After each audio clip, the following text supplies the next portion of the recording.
Vocational training develops offenders' work skills and, if properly planned, can help them to see the relevance of other educational activities, such as using technology and verbal communication, to their employability.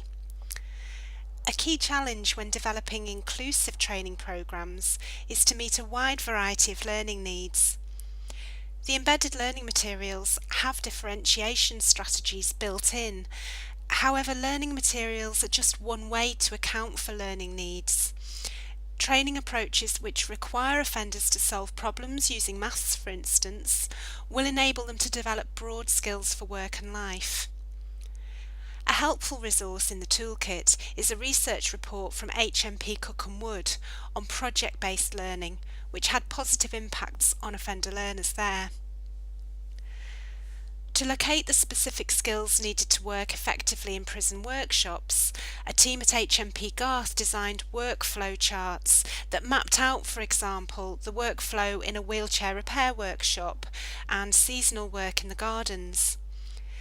These charts provided a basis for vocational and other specialists to work in partnership to plan courses that hooked on to workplace practices.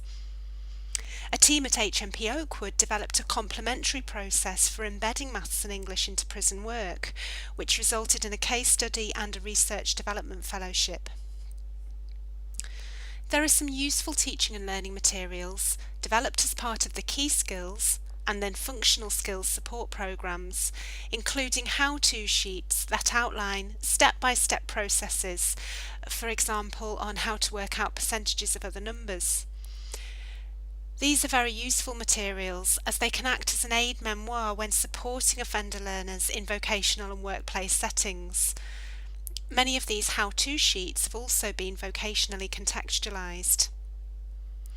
So how closely do vocational and other education and training staff work in your organisation? To what extent is everyone working with offenders in vocational contexts aware of their needs and how to support them?